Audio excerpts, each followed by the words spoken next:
personas que se conectan con nosotros a través de este foro de todos los viernes desde la redacción del diario La Prensa.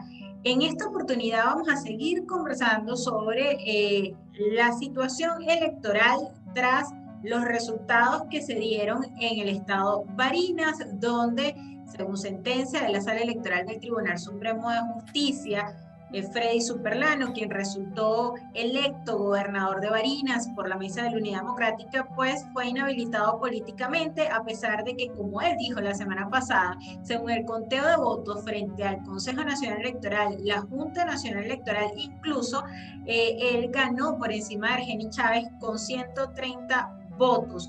Y la inhabilitación se da 8 días después de que se da el proceso electoral en Venezuela. Y sin embargo, pasan los días, ya se impone una fecha para repetir las elecciones en Barinas y siguen ocurriendo irregularidades como la inhabilitación de candidatos. Para conversar y analizar este tema, vamos a hablar con Gle González Lobato, quien es ex consultora jurídica del Consejo Nacional Electoral, doctor en Derecho con experiencia en elecciones y actualmente dirige la Cátedra Libre Democracia y Elecciones de la Universidad Central de Venezuela. Muchas gracias por acompañarnos, doctora.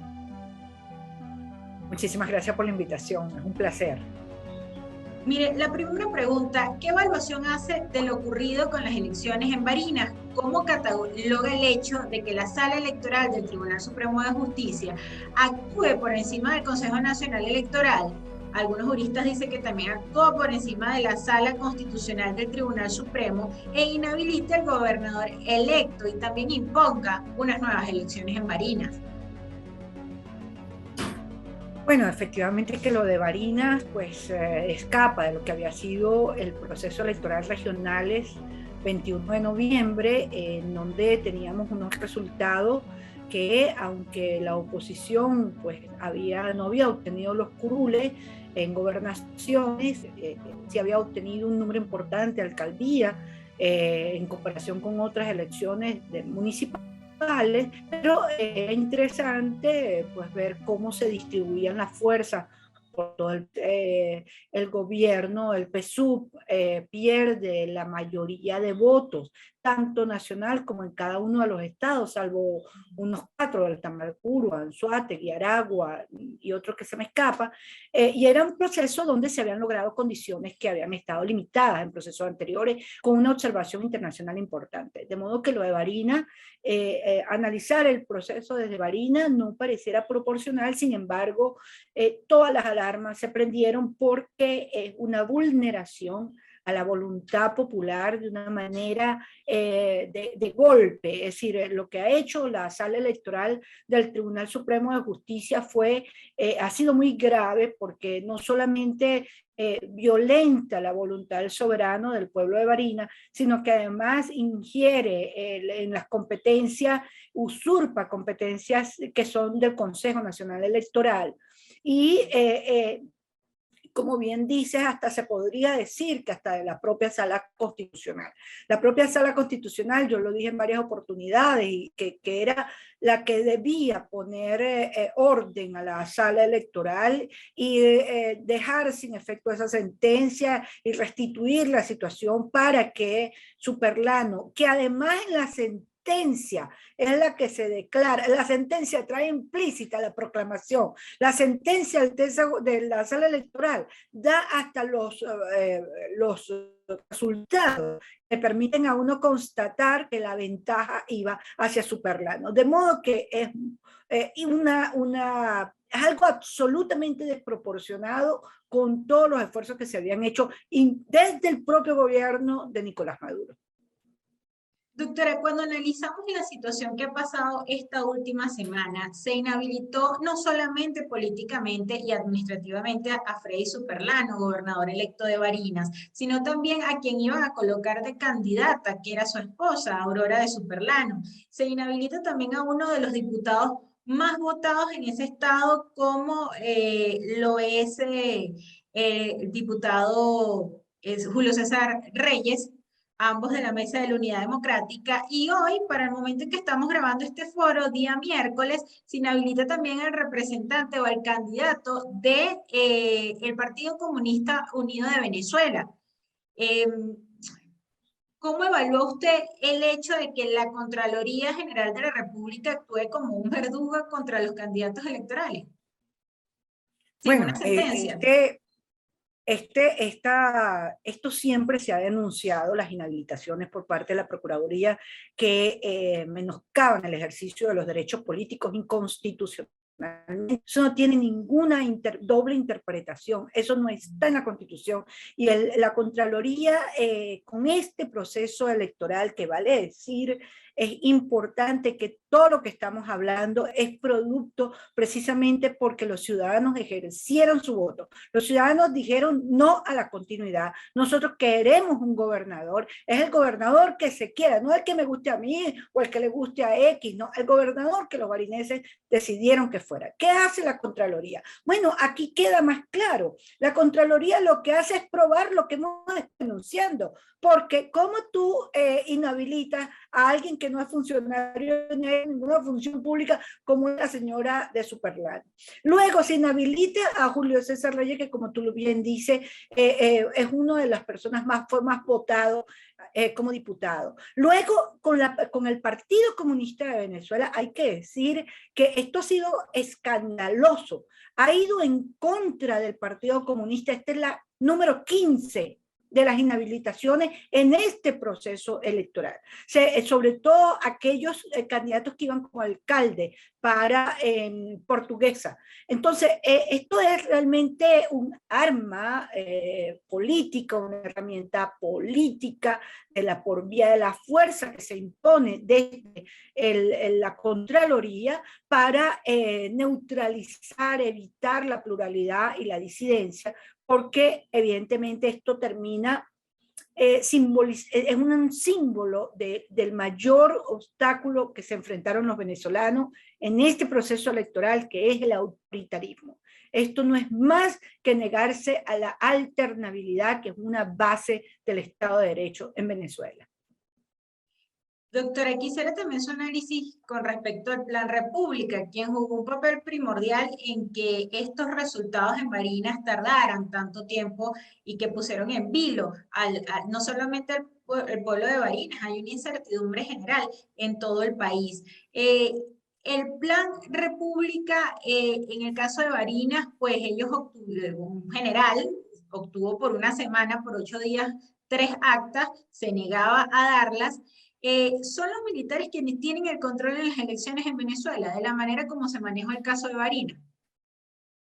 Mira, ahí hay que mirar esto con mucho cuidado, ¿no? Porque fíjate allí, uno diría, lo primero que uno tiende a pensar es efectivamente por qué el Plan República retiene unas actas. ¿Por qué? Si el Plan República, el general Padrino lo había dicho, el Plan República es, y repitió lo que se sabe, para resguardar el orden público y resguardar el material electoral. Esas son las dos grandes funciones del Plan República.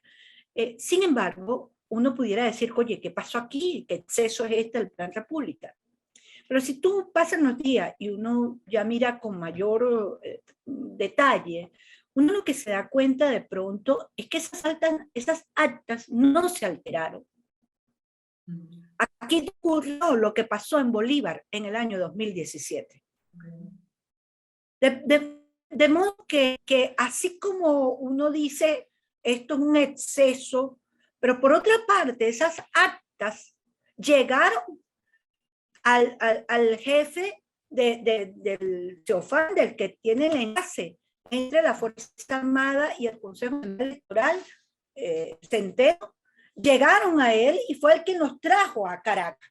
Es que esas actas no fue que se le entregaron al candidato del PSUV, ni se le entregó a ningún militar fuera de quien tuviera el resguardo del centro electoral. Entonces yo creo que hay que mirar esto con mucho cuidado y tal vez pensar que de pronto aquí pues el acta no se alteró. No quiere decir que esto ha ocurrido, por eso sea menos, esto es muy grave.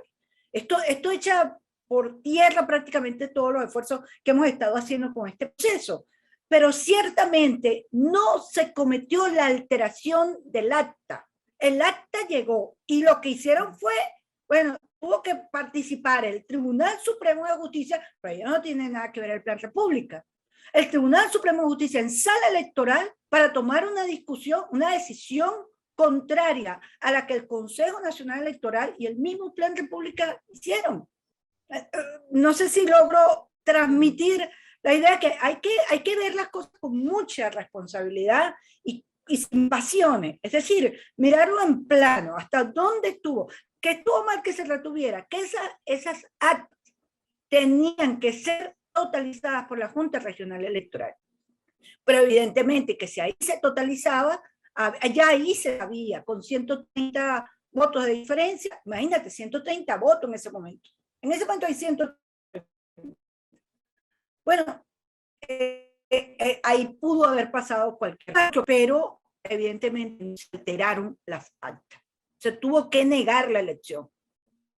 Ni siquiera una anulación, porque la nulidad de la elección iba a que inventar una cosa horrorosa de un retrotraer el procedimiento, como que, ¿sabes? Es realmente muy forzado explicar ese procedimiento tan irregular, violatorio del derecho de la defensa, además.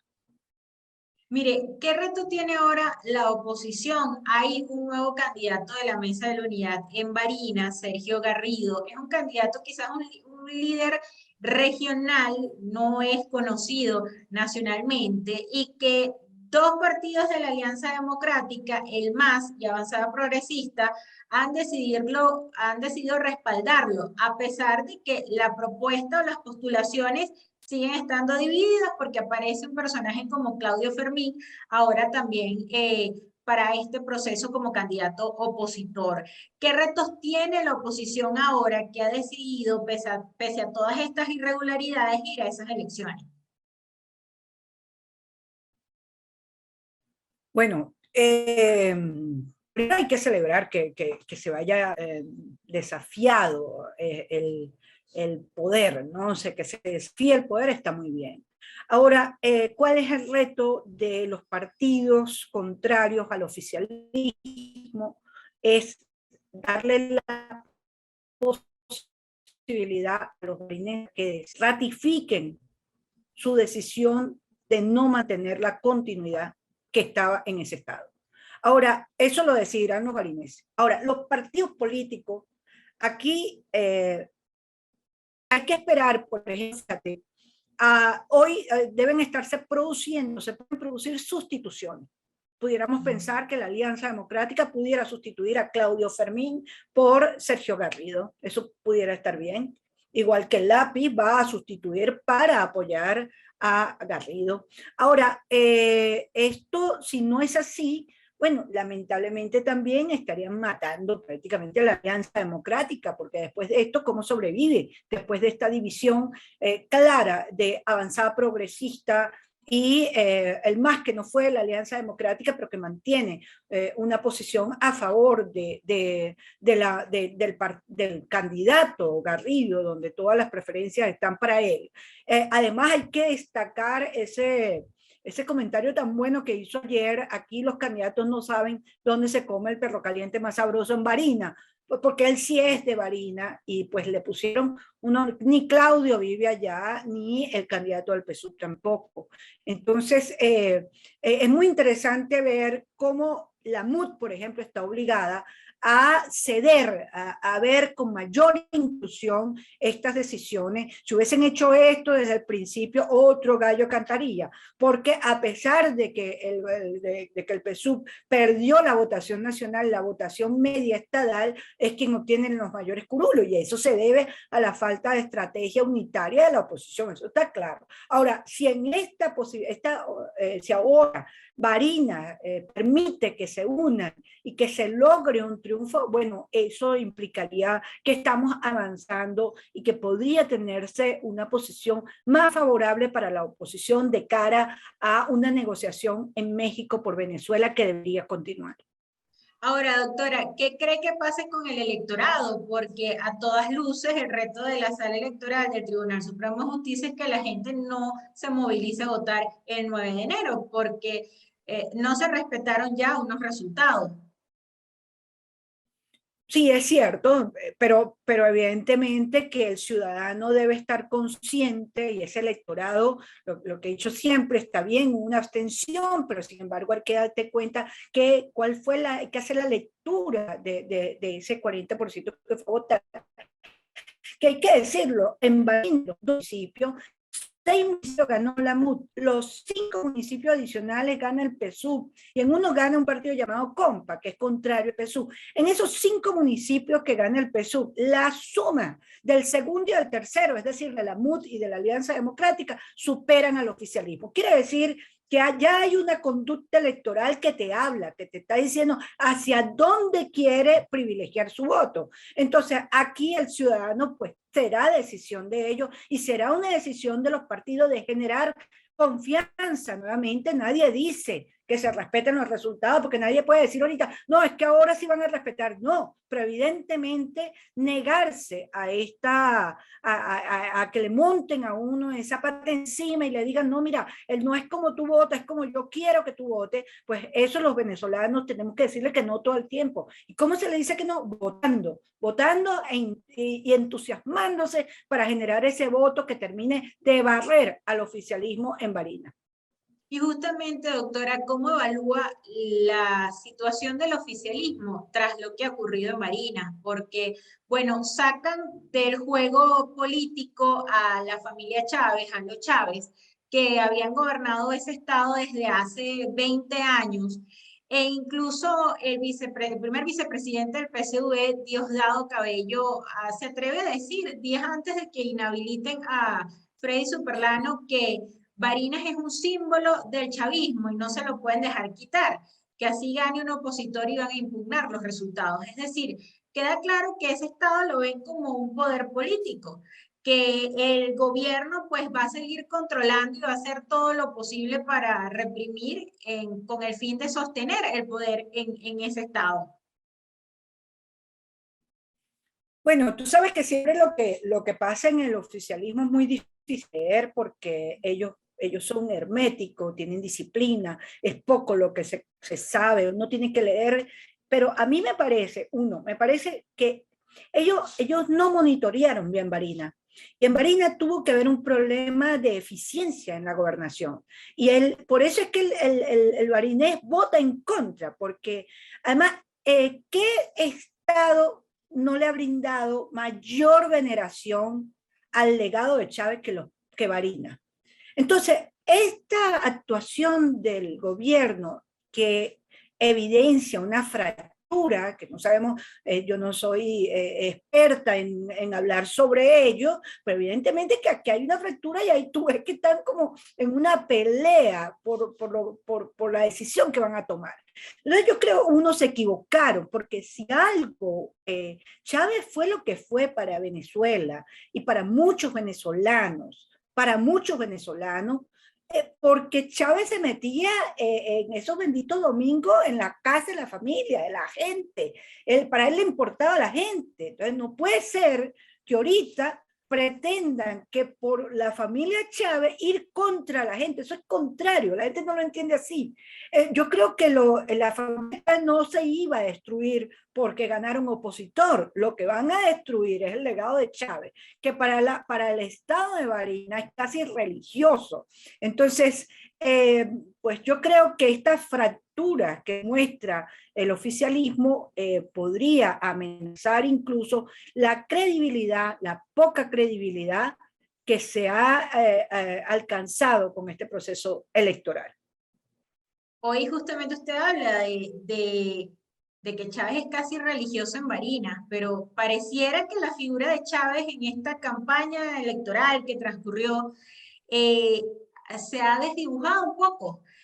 Parece ya no utiliza el chavismo ni siquiera los colores rojos típicos en su campaña, tratan de vestirse de otros colores blancos, otros colores con los que marcaron esta campaña política. Es como si el expresidente Chávez ya quisieran que no fuese la única referencia del PSV. ¿Qué análisis hace de esta manera en que está llevando la situación Nicolás Maduro, que incluso ahorita pues hay una caricatura en el partido de gobierno de él, donde se muestra como un salvador de Venezuela?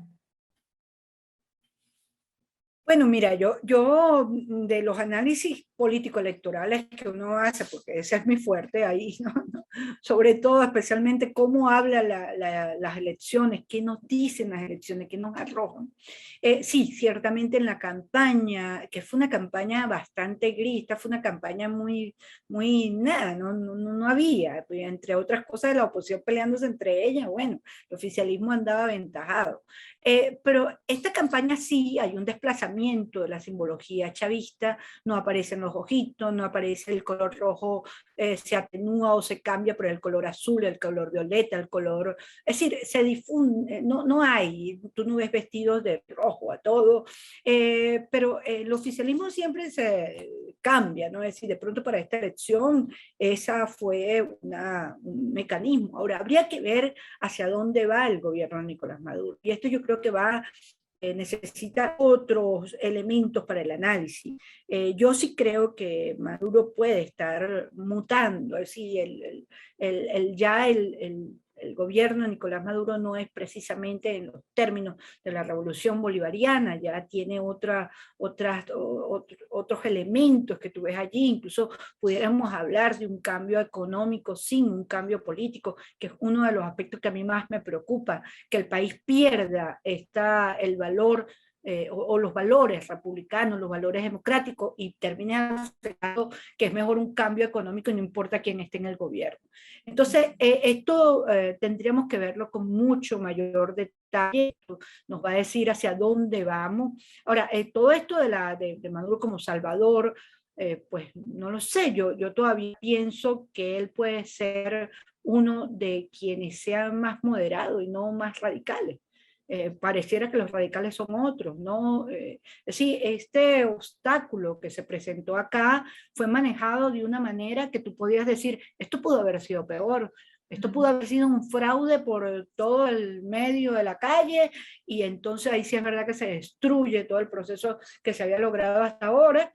Sin embargo, la decisión que se tomó, que sigue siendo mala, pues mantiene la situación dentro de la localidad, con una nueva elección, con unos nuevos candidatos.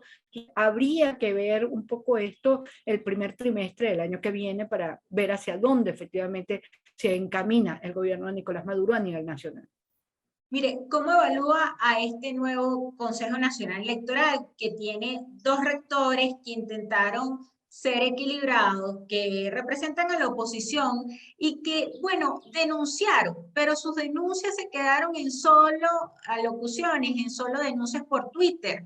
No lograron quizás devolverle del todo la confianza en la autonomía al CNE y no lograron cambiar las cosas o revertir, por ejemplo, lo que ocurrió en Barinas o las irregularidades que se cometieron antes y durante las elecciones.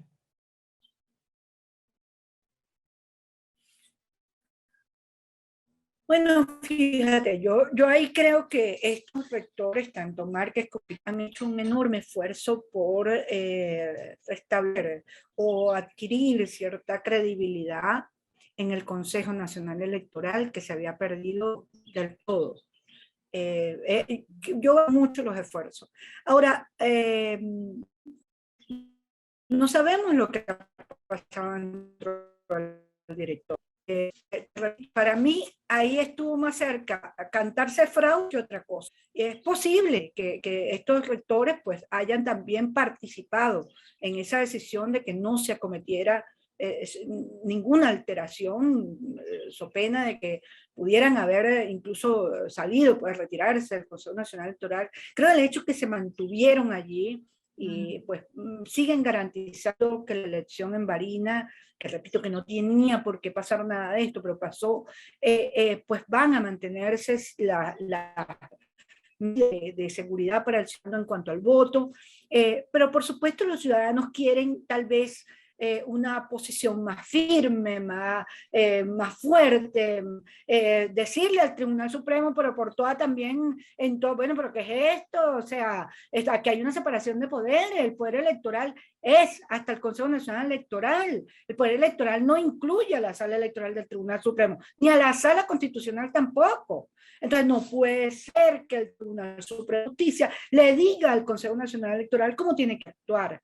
Entonces aquí lo que sí quedó el ciudadano fue con esas ganas de que alguien dijera así públicamente, bueno, pero miren, la raya está allí, o sea, ¿cómo me van a decir a mí cómo yo tengo que hacerla? Entonces, pues, por supuesto, es poco, lo que hemos logrado es poco, pero el camino es largo porque tenemos 3 años sin elecciones.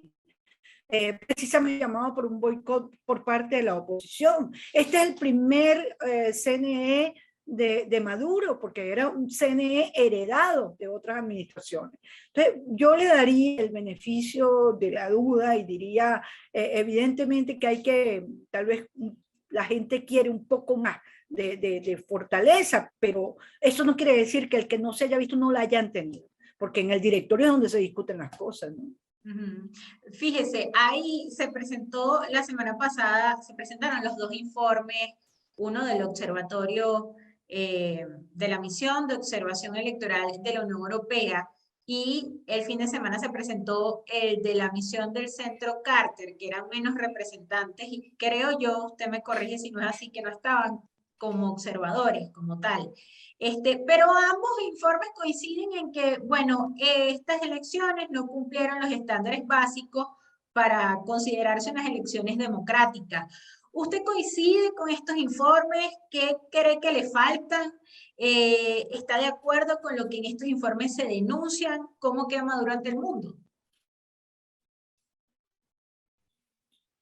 Bueno, Maduro hubiese quedado muy bien si hubiese aceptado el resultado de Barinas y si hubiese tomado esa foto con Superlano, de voluntad popular, y haberle dicho al mundo, mira, aquí había un liderazgo que desafió no solamente al gobierno que yo represento, sino también a sus propios líderes dentro y fuera del país, que decían que ellos no iban a la elección ni apoyaban la elección. Eso sí, no ocurrió, se fueron por esta vía terrible del desconocimiento de los resultados en Barinas. Ahora, lo que yo destacaría a los observadores internacionales, siempre destacaría, sí, estamos lejos de tener unas condiciones electorales estándares, pero vivimos bajo un gobierno autoritario, y ese autoritarismo se ha visto se vio en todas las fases del proceso, pero fundamentalmente con esto de Barinas ha quedado el gobierno. Si algo teníamos que decir, bueno, ya Barinas lo dice todo, porque basta que tú veas todo lo que ha ocurrido para darte una idea. Pero a pesar de ello, yo lo que insistiría es que la observación electoral tiene que dar crédito a ese esfuerzo enorme, esa firmeza de los venezolanos de volver a las urnas electorales, a pesar del gobierno de Nicolás Maduro, con todo el autoritarismo y con todos los mensajes de desmovilización que se envían desde el gobierno nacional. Entonces, yo creo que eso hay que destacarlo mucho, por supuesto, todas esas limitaciones que tienen que ver, por ejemplo, con la participación de ¿Cómo es eso que una tarjeta llamada Min Unidad saca 200.000 votos de unos candidatos que nadie conoce solamente porque se parece a la tarjeta de la Mesa de la Unidad Democrática? Es lo que llaman la tarjeta cazabobo. Entonces, este tipo de excesos donde el gobierno no tiene autorregulación, pues eso tiene que ponerse coto. Entonces, yo creo que en ese aspecto yo diría que en ambos informes, pues hay que destacar aún más la importancia que los ciudadanos vuelvan a las urnas electorales, porque eso es un mensaje de que aceptan resolver su conflicto a través de elecciones y van por una vía pacífica. Yo creo que después de la historia reciente, eso es muy importante. ¿Podrán los venezolanos tener esperanza de contar con observación internacional calificada para otras elecciones? En este caso, posiblemente un revocatorio o unas presidenciales, que es como la fecha más segura en el 2024. Yo creo, mirándolo hacia yo veo probable el propio revocatorio, no le niego a nadie, pues es su derecho, pero yo creo que conviene mucho trabajar por la gobernabilidad y bueno, eso es lo que se pretende, que estas condiciones que se lograron se optimicen, se mejoren, se logren otras, son más que aún se quedan en deuda con los electores, con los participantes en el proceso electoral, que estas inhabilitaciones pues terminen, cesen, ya no se persiga de manera a los disidentes, que se permita unas elecciones en los partidos para poner en judicializaciones. Entonces, hay, por supuesto que hay, todo esto diría, mira, ¿cómo se va una elección así? Sin embargo, quienes fuimos a la elección podemos decir que tenemos votos, tenemos alcaldes, tenemos gobernadores y hay mucho para proyectar en cada una de las regiones del país. Entonces, sí, justo, que esta elección era eso. Perdona.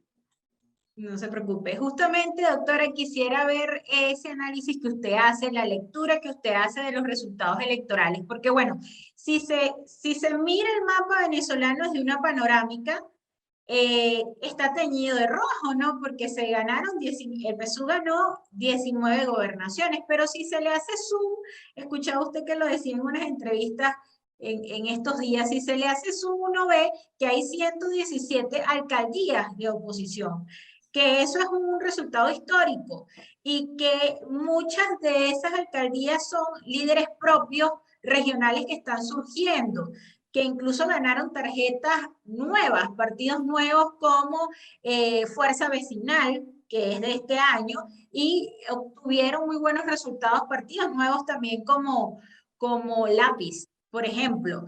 ¿Qué lectura hace usted de todos estos resultados y de los liderazgos que están surgiendo? Bueno, lo primero es que el PSUV gana el mayor número de curules, pero pierde el voto popular nacional, la media nacional y la media estatal. Salvo 4 o 5 estados, no, a pesar que ganaron los gobernadores y la mayoría de las alcaldías, pierden. Si nosotros dibujáramos, que esa es una pretensión que tengo, si dibujara de colores el mapa de Venezuela, los únicos 4, quedan 4 nada más con color rojo, donde evidentemente gana el oficialismo y la sumatoria de los contrarios no les hace ni leña. Eso por una parte. 2, la oposición tuvo opciones distintas. La MUD es la tarjeta más votada. Entonces, 1, no se barrió con la MUD, que era la pretensión de muchos. No se barrió con ella, pero también hubo otras preferencias en la oferta electoral. Y pudiéramos decir que esa oferta electoral en la oposición es la MUD, la Alianza Democrática en sus diferentes partidos, que hay que ver qué pasa después de Varida, si van a continuar o no, creo que no. Y con el Partido Comunista de Venezuela, que no se alió ni con la MUD ni con la Alianza Democrática. ¿Y qué hay? Hay un nuevo liderazgo. Y ahí mi aprecio y mi admiración a todo el liderazgo regional. Nosotros, la esperanza está en ese liderazgo regional, porque ese liderazgo regional se plantó, ese liderazgo regional con muy pocos recursos y además con todo en contra, ni siquiera con el apoyo del liderazgo nacional, pues ese liderazgo se impuso, obtuvo, además, si tú miras el mapa, pues todos los factores políticos están en todo el país. Eso no se veía desde hace tiempo. Yo creo que desde el 2008 no se veía, no, en el 2008 todo era muy rojo y la oposición muy poca, pero además con muy poca presencia. Ahorita no, ahorita hay una presencia importante y yo creo que es más, estas elecciones se parecen mucho más al país de lo que se parece la Asamblea Nacional. La Asamblea Nacional no se parece al país. Las fuerzas que representan la Asamblea Nacional no representan a todo el país. Yo creo que con estas elecciones eso se logró. Que el país esté representado a quienes eligieron. Eso me parece a mí interesantísimo. Lo otro, muy importante, ya no se puede hablar de gran polo patriótico, porque se destruyó el gran polo patriótico. El que tiene los votos es el PSUV. Tupamaro es que tiene una votación, pero el resto, los votos son del PSUV, entonces ya no es el gran polo patriótico. Entonces, ¿qué hay? Hay una oposición, hay unos factores que además quedó clarísimo que la falta de una estrategia común no logró los cargos, pero ellos lo prefirieron. Ellos prefirieron irse a contar allá. Y entonces se contaron y ahorita vamos a ver cómo el reacomodo de esa oposición de cara a esa negociación o de esa plataforma unitaria en México por Venezuela. ¿Es clave las elecciones de Barinas para relanzar otra vez esa verdadera unidad de la oposición? Bueno, es claro para relanzar más que la unidad, digamos, de concertación de propósitos. No les gusta la palabra unidad porque todos son diferentes, pero aquí tiene que haber un reacomodo. Aquí también tenemos perdedores. En esta elección no todo fue ganancia, tuvimos perdedores. Sí, gente que fue a restarle votos a otro, simplemente para que el otro ganara, no ganara, como ocurrió en Falcón, como ocurrió en Táchira. Independientemente de que me guste o no me guste el candidato, las elecciones son planas, no, o sea, ¿cómo tú te vas a lanzar si sabes que con tus números la candidata va a perder o el candidato que tiene mayor, te quintuplicó y tú vas a ir a meter la mente para restarle votación? Eso no debe ser. Entonces yo creo que aquí tienen que primero hay un reacomodo de las fuerzas políticas y además hay que exigirle al liderazgo que se supone democrático que actúe conforme a las reglas democráticas. Aquí quien esté hablando que hay que incluirse, que aquí, como que si ellos hubiesen ganado, ¿qué? El único que ganó aquí fue el pueblo, que decidió quiénes eran los que tenían que ser alcalde y quiénes no. Ellos no, aquí hay un montón de liderazgo que perdieron. Entonces, aquí hay que ir hacia una renovación de la fuerza política. Aquí hay que ir a elecciones de los partidos internos, aquí hay que acompañarlos, porque yo creo en la política y creo en los partidos políticos. Aquí hay que acompañarlos, no es para quitarlos y poner a otros, hay que acompañarlos, pero aquí tiene que venir, aquí tienen que llenarse de democracia todo, porque están actuando de manera no democrática, de manera excluyente, y eso evidentemente que el ciudadano, porque por culpa o por la responsabilidad de no ponerse de acuerdo, de no lograr, como lo tienen ahorita en Barinas, que costaba que eso se en todo hubiesen hecho ese trabajo. No lo hicieron. No lo hicieron bien, además sabiendo, mira, yo aquí en Libertador sale de Carri de segundo. Bueno, todo el tiempo tú que Carri estaba de tercero. Sí. Salvo la gente que decía, no, nosotros vamos bien, nosotros vamos bien, hizo un buen trabajo, hizo una buena propaganda. Entonces, bueno, ese liderazgo ahora tiene que ver cómo armoniza dentro de la política nacional, cómo armoniza, cómo sirve de contrapeso y hacia dónde va a estar. Fuerza Vecinal es la revelación electoral. Es un partido realmente exitoso. Concentró su votación en 2 o 3, pero bueno, ahí fue donde planificó la campaña y salió muy bien, pues salieron exitosos, es un éxito. Miranda, fíjate que en Miranda desplazaron a la MUT en cuanto a los alcaldes, todos son o del PSUV o de Fuerza Vecinal. Sí. Son partidos nuevos, por ejemplo, en el caso de Fuerza Vecinal, pero por ejemplo, la gobernación que gana es ya como un dirigente con vasta experiencia, que pertenecía antes a Acción Democrática. El gobernador del Zulia vuelve otra vez, Manuel Rosales, y en Cojedes también es una persona que ya había sido gobernador, incluso cuando se decidía quién era gobernador y no se hacían elecciones. En Lara ganaron 2 candidatos de oposición que también ya han tenido experiencia en los cargos que tienen de las alcaldías. La gente votó fue por experiencia, no votó por nuevos liderazgos como tal. Yo creo que la gente votó, fíjate el perfil que tú estás diciendo correctamente, no le tengo que añadir nada.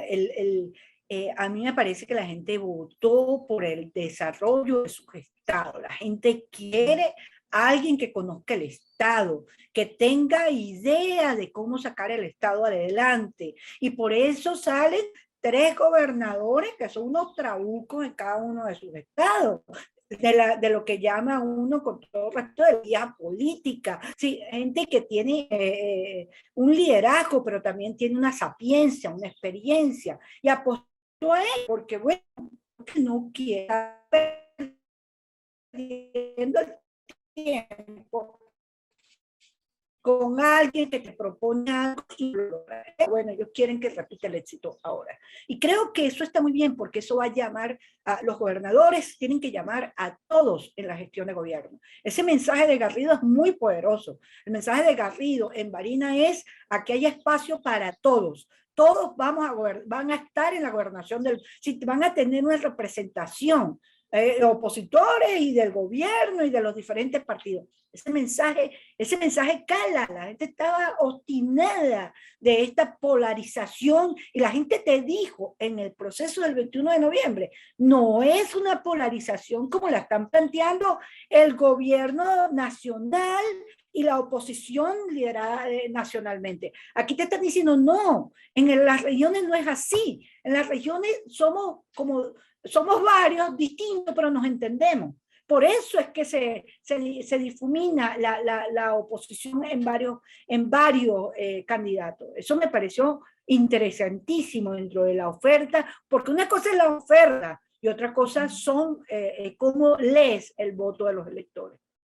Y bueno, ¿cómo cree que puedan gobernar estos candidatos, estos gobernadores electos de oposición? Ya vemos que el gobierno pues sigue aplicando las mismas estrategias de quitar competencias administrativas, en el caso de los gobernadores.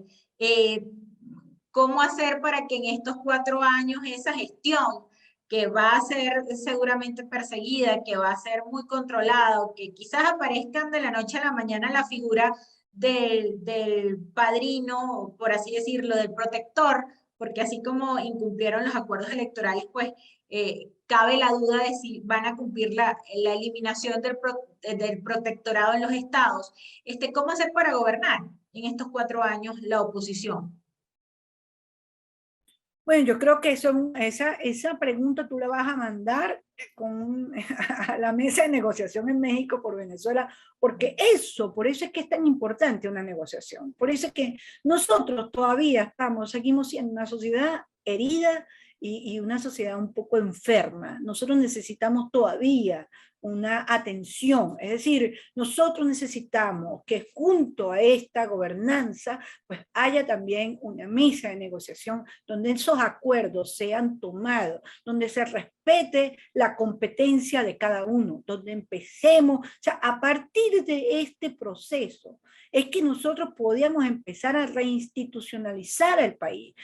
Poco a poco, no es necesario el inmediatismo, hay que trabajar con paso seguro. Esto de Barinas realmente es la torta, se rompieron los vidrios, se cayeron los platos a la mesa. Sin embargo, no hay que evaluar todo el proceso a partir de Barinas. Entonces nosotros podemos decir que en México, en esa negociación, nosotros tenemos que obligar al gobierno de Nicolás Maduro a que respete el derecho de gobernanza. Eso es la decisión de los electores, esos fueron los gobernadores y ahora no puede entonces someterse como pasó después de las gobernaciones del año 2013, cuando se persiguieron una cantidad casi irrepetible de alcaldes que fueron perseguidos, cuestionados. En este caso no, yo creo aquí nosotros tenemos que hablar y exigir convivencia política y convivencia social.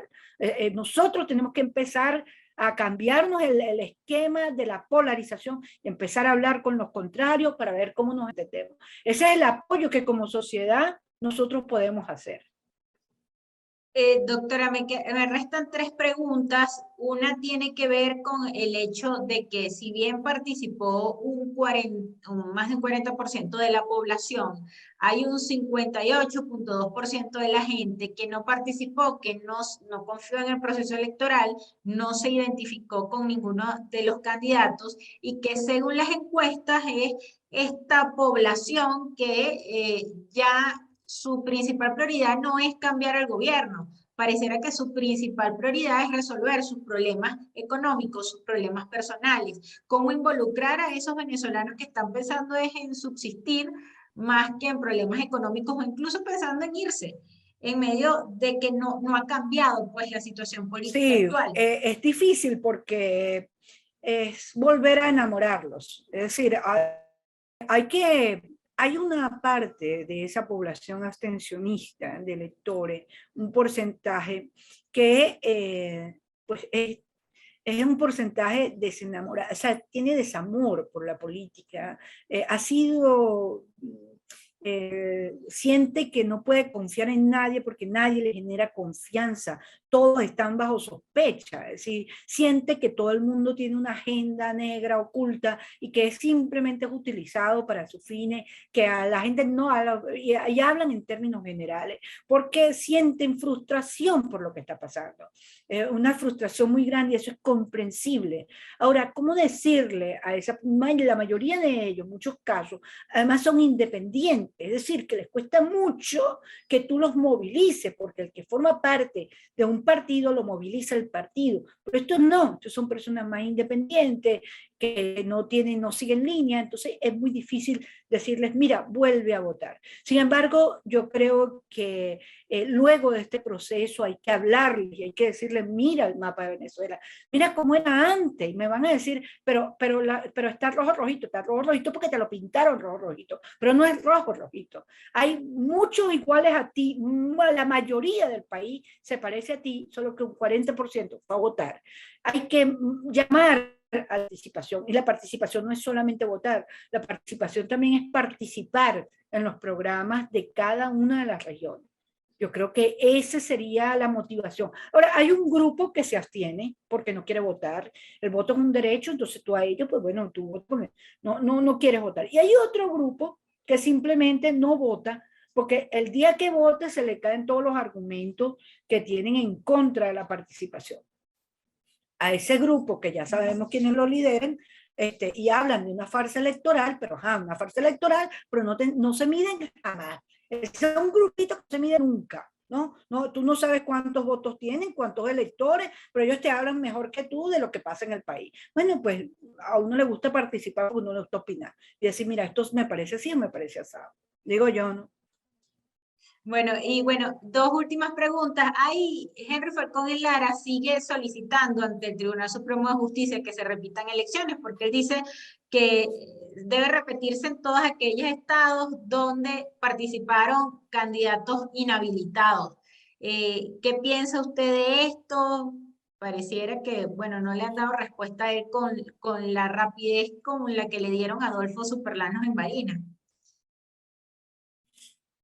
Bueno, hay dos cosas que hay que separar. Uno, hay que decir que de ninguna manera la inhabilitación puede ser el fundamento para solicitar absolutamente ningún derecho, porque la inhabilitación precisamente lo niega. La inhabilitación, yo creo que todos en el país deberíamos pues pronunciarnos y solicitar que se eliminen las inhabilitaciones políticas de la el derecho y el ejercicio de los derechos políticos.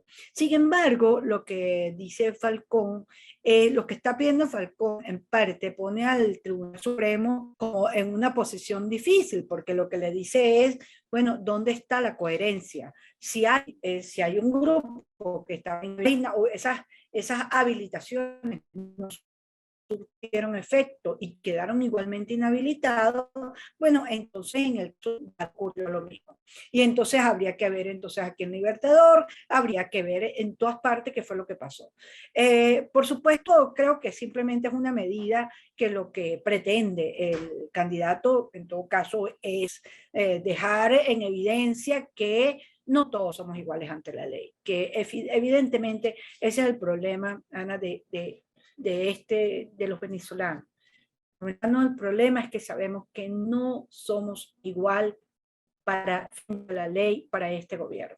Y eso, lamentablemente, un gobierno autocrático no te lo va a responder, no te lo va a asegurar.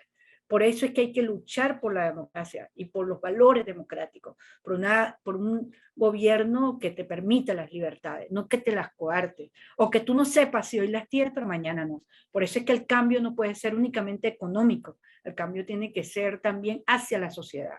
Y ahí yo sí llamo la atención de la gente, de los representantes internacionales, embajadores. No es únicamente que Venezuela quede para ayuda humanitaria. La sociedad venezolana, hay que invertir en la sociedad venezolana para que volvamos a rescatar esos valores que lamentablemente están erosionados y lo estamos perdiendo. Y bueno, usted lo tocó muy por encimita y esta sería la última pregunta, doctora, el tema del referéndum revocatorio.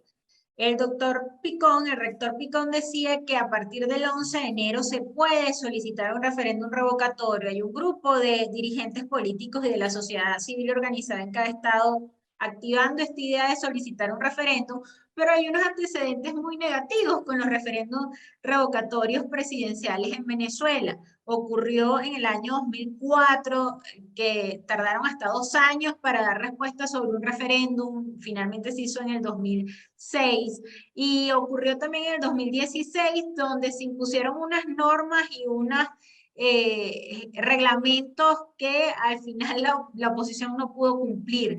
¿Usted cree oportuno realmente la lucha por un revocatorio tras estos resultados y sin haber cambios en los poderes públicos? Bueno, el referéndum revocatorio del 2004 se celebró, se había solicitado en el 2003, se negó por extemporáneo, por anticipado, toda una historia con no había un reglamento de referendo.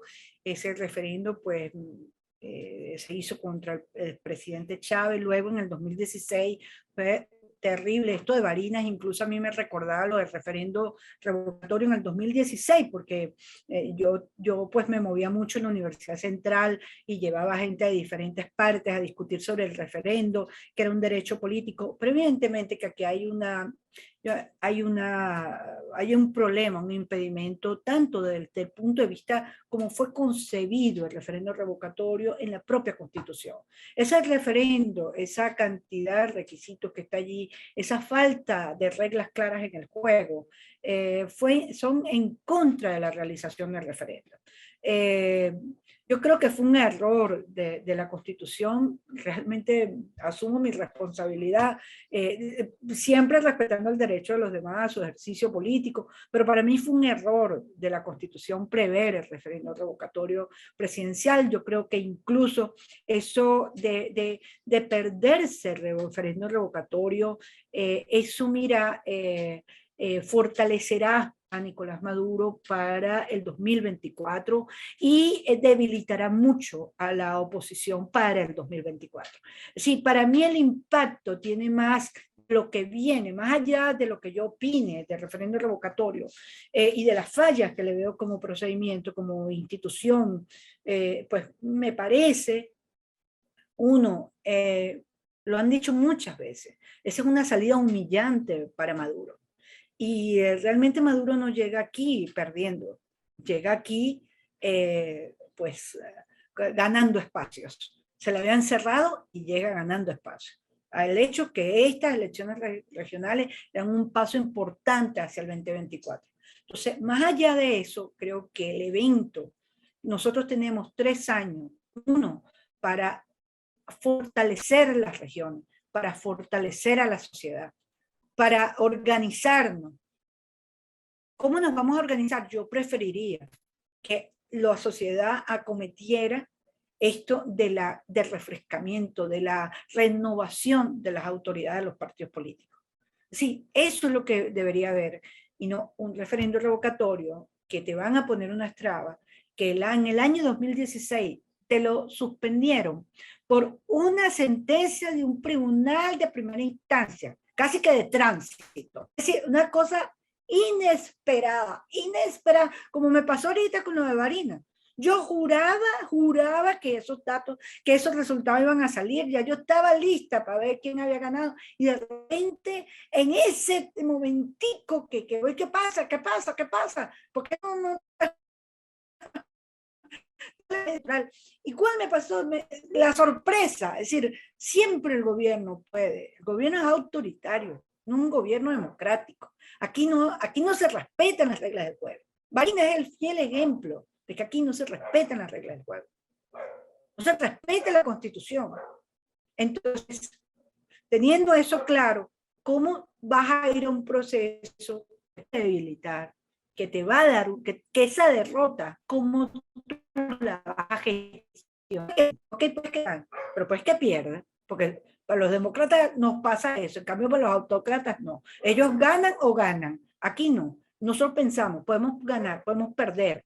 Ajá, ¿y cómo tú vas a gestionar esa derrota para el 2024? ¿Y qué pasa si hay una derrota y Maduro llama a una renovación, una relegitimación de poderes y se lanza él mismo empezando? Bueno, entonces, lo que podemos lograr en el 2024, estaríamos arriesgando esa alternabilidad que se puede lograr. No sé si lo entendí muy bien. Bueno, doctora Egle González Lobato, muchísimas gracias por acompañarnos en este foro de todos los viernes, por su análisis y por su tiempo. Muchísimas gracias, ha sido un placer. Más esas preguntas tan brillantes, a mí siempre me queda la duda si las contesto bien. Pero bueno, de verdad Claro que que millón sí. de gracias, millón de gracias. Bueno, y a todas las personas que se conectaron con nosotros, será hasta una próxima entrega.